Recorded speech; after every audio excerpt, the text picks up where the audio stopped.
You received a call from an inmate at the Department of Corrections. This call will be recorded and monitored.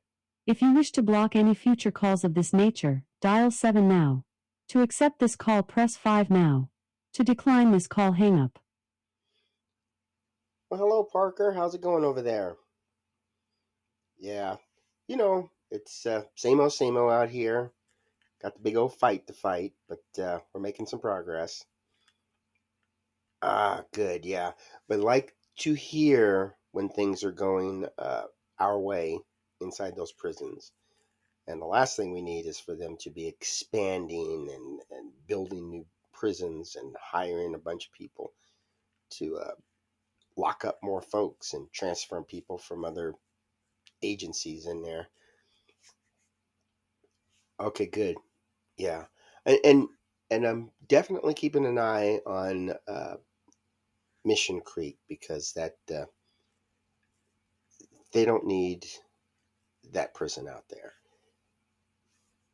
Right, right, yeah, and it's having extra beds in a prison is good because I know the Washington Department of Corrections claims to have taken a look at prisons overseas, but when they work with the people and they adhere to their budget and are not out to try to build more prisons or gain more funds, they look at alternatives and working with the individuals, each individual on an individual basis, is the best way to deal with it. And those guys in Europe, that's what they do. And I like that there's low recidivism over there because it's almost like a child that's crying. These people are committing these crimes and they're asking for help. And some cases, gang members and career criminals, these folks, they're just geared wrong. But there's others that they actually feel that crime is their best bet. And it's like a person who's suicidal. Things are so terrible within their mind. I mean, not necessarily in the real world, but in their mind, it's so bad that they have to commit suicide. And as much as we don't like that, for somebody who commits suicide, this is the best option for them. And alternatives just didn't work. And so, with this crime addition to people's lives, there are alternatives, and we just need to work with them. So rather than go out and commit suicide or do a mass murder and then commit suicide, we got to let them know that there's options and we can work with them to get this cleared up. And I know I did some stories on my YouTube channel about sextortion. Yeah, these poor kids feel that the embarrassment, the shame, the public scorn of these pictures going public is so devastating to them. And the fact that they were caught up in this thing in the first place, just lots of things that go through their mind. They commit suicide rather than reach out to a person. And I think having community centers and agencies where people can reach out, and they have to work because there are people that do reach out and are not getting You have 60 seconds remaining. mental assistance that they need. And the crimes get worse. People get killed. We don't need that. Yeah, that's good. Yeah, I heard about a few of those people that's locked up over there. And what you're doing is you're sitting talking with them, and you guys can share your pain. I know when I was talking to Shay, I asked her to sit down with people she trusted, and there's a handful of people You have 30 seconds remaining. that she did trust, and she was able to talk to, and she was able to get things worked out. And reaching out like that helped her reconnect with some other family members, and boy, you can't ask for anything better than that. Well, that's good. Yep. Well, stay out of trouble, follow the rules, and get your butt out here and stay out. Okay, you got it. Well, thanks for the call, and you take care of yourself. Well, thank you very much. I think. Thank you for using inmate call. Goodbye. Hello, welcome to AQS Inmate Call. I am your host, Joel Wilborn, and this conversation is based on a series of conversations I've had with some of the incarcerated people over these past few months. Now, a lot of us out here, when we look at the prison, we think these people are thinking only about themselves, that they'll go out and commit a crime for their self benefit. And when you get to know the people that are locked up, you'll see that many of them actually care about folks other than themselves. Now, I speak to a lot of folks who get locked up as teenagers. And I know one of the first ones I got to know was Mary Ann Atkins. And when she was in the juvenile center, she was a great mentor to a lot of the other girls that were in there. And she had been searching pretty much all of her life for stability. She just wanted what a lot of us take for granted, a family. You could go to school or go to work, come home and get into a fight and storm off to your room, but at least you could do that. And with her, she would be constantly chastised, or they would ignore her, or she would look for something basic like a new set of shoes or coat or something, and she wouldn't get these things. And so she wasn't getting the family, just the basic nuclear family atmosphere. And it's never too late. And as people get older, they get a lot calmer and more reserved, and and teenagers take a lot of risks. Adults don't take as many because they start thinking about the future. They start thinking about the consequences. And so as she was getting older and she was around these people that were just rebels, she would share her experience. And she shared her experience on the videos, but we had to take those off because she's got some court actions that may be coming up soon, and we don't want that to get in the way. Talking with her, people responding to her video, it was nice, and she's really a lot calmer now, and she's getting her life back in order, and she's looking forward to getting out eventually. I mean, getting 30, when you get sentenced for a long period of time, like Shaylin got experience or got locked up for 30 years, and that takes a big chunk of your life. And Mary Ann got locked up for 19. And I was working with my fiance. We were talking about finances because I wanted her to understand that just asking me for money and buying things that she really didn't need isn't going to help her out any. And it's a very selfish thing. And that's usually what gets people who trouble in the first place. They have this need for drugs, and then they'll do whatever they can to get them. Well, if you're given $5, like a lot of us when we were younger, we were given an allowance or given something, here's $20, go have some fun. And you'd have to be careful because that's all you had. But if you get to the point where you have a whole bunch of it, that's also a deterrent, because people who work really hard to get rich, and not necessarily that's what their plan was, to become a billionaire, but if they have a passion and they work toward that passion, and then that passion pays off and then they become a billionaire, they're not going to run around spending a whole bunch of money. They're going to be very careful because their businesses have to be careful, their family has to be careful, and their lifestyle has to be reserved. And you will find that if you look at the day-to-day activities of these billionaires, they're not really lavishly spending stuff like the old royal families used to do, because this money was just pretty much out there. And if it was dying down, they would create ways to put more into their pockets. So we have the average American who understands that prices are going up and their needs are not changing, but they have to modify things. They have to buy cheaper stuff, or should we say less expensive stuff, or try to preserve what they have, or downsize. And that's a fact that Americans go through. And there's no difference with the government. So when the United States government decided it was going to start cutting back on its expenditures, it was a very humbling experience for the government, and it was motivating for the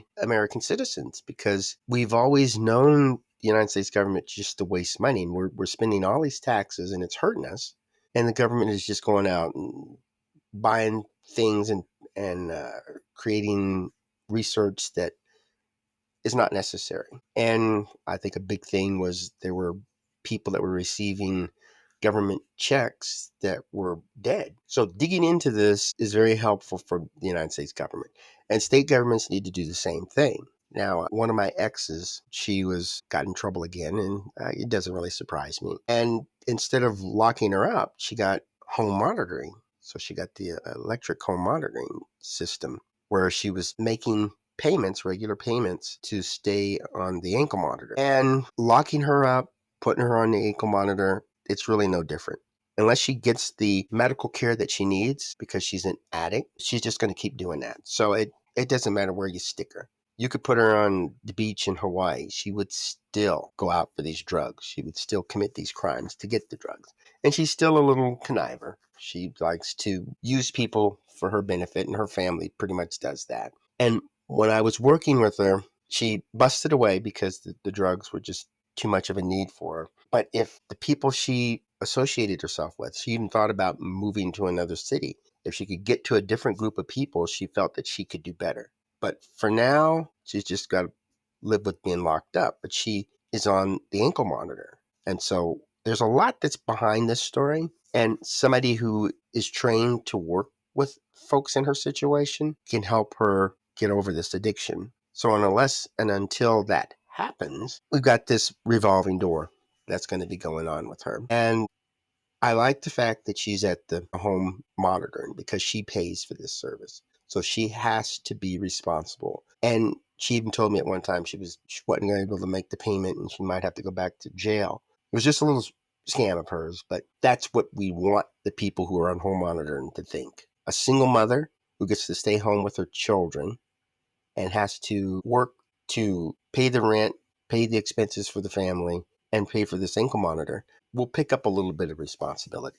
I know a few years ago I had a neighbor who was on the ankle monitor, and she needed a landline phone, and she was asking if I had one. And of course, this is when cell phones were coming into play, so it was really hard to find an ankle monitor. A landline phone. But she was able to work it out, and she was trying, but it didn't quite work out for her in the long term because she just wasn't getting the support that she needed. And I think a nonprofit that can come up and help people to get the equipment that they need can help with home monitoring. And if we increase it, decrease the jail and decrease the prison population by putting the people out on home monitoring, then directing funds toward that will be well invested. And I'm all for that, rather than spending all this money to hire all these people that pretty much abuse their privileges. I am directly working with the Washington Department of Corrections, and they are just not following any of the laws or any of the rules or policies that I thought they would. And it gives me something to do. It keeps me busy. While the people I normally would work with, they're not complaining as much. Now, when I was working with my fiance and we were working this budget out, she went from buying these nice things, and pretty much it was just replacing stuff that she had lost, to now she's interested in helping people. She's got a friend that'll be getting out in a couple of months, and she wants to take her allowance that I give her and some of the funds that she has to buy this lady some equipment, materials, and toiletries, and help her get settled in when she gets out. I think that's fantastic. She really wants to help this girl get settled in out here in the community, and she's not thinking about herself on this. Mary Ann was the same way. She would start doing things for other folks, and people would refer folks to me. Most of the inmates that I work with were referred by other inmates, and when I spoke to Shaylin Altus, she was afraid to share her story. She had kept it secret for so long. The abuse that she had gone through. But after being in prison, it was easier for her to open up, but she had nobody really to share it with. And I was able to give her that opportunity to get it out into the open. She feels better and she's ready to do a follow-up. Her family, a lot of those members are learning her story for the first time. And the video is getting watched, and hopefully people are talking about it. And that's what I was looking forward to doing. because she's liberating. She's feeling better. She's opening up. She's getting control of her life. And keeping her in there for 30 years isn't going to make a difference with her. What will make a difference is the community support. And that's a lot cheaper than building a brand new prison. So when I see the state working on budget, and the governor actually said that the Department of Corrections was exempt from the budget cuts and budget requirements, I'm thinking a large part of that is because they got like $2 billion or something that to work with anyway. And we don't need to be messing with that. But I look at it like this. If the taxpayers had, let's say, a spreadsheet of everything that the Department of Corrections was spending money on and how money was wasted, I think we'd be less likely to give them all these funds. So we need to hold them a little more accountable. We need to do the same thing that the federal government is doing and just base all this stuff on a deep dive into the spending habits of the Department of Corrections, the whole penal system. Justice system, we need good judges. We need good enforcement. I don't really see us chopping that down. But the Department of Corrections, if they go from $1 billion down to 500 million, the people in there would come up with a way to make it work. They would have to. But right now, there's nothing motivating them. So they're not going to do it. I can show them stories from the people who are locked up that will show that you could help folks without spending millions of dollars every month. But I don't know. I don't know if we're ever going to get to that point, but I do know I'm going to keep trying. That's what I like to do as a prison reformist.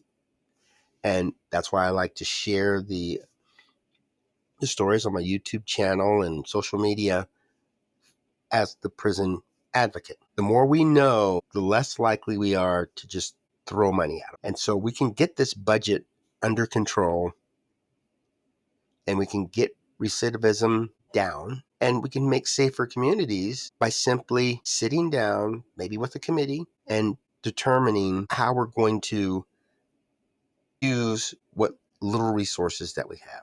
And you'd be surprised at what could happen. But we need to take that chance. We need to take that leap of faith and do this. Well, thanks for tuning in, and hopefully this will inspire some conversations and you can get out and learn a little bit about ways to improve your community, and then just looking at mirror and see that person looking back at you is ready to go.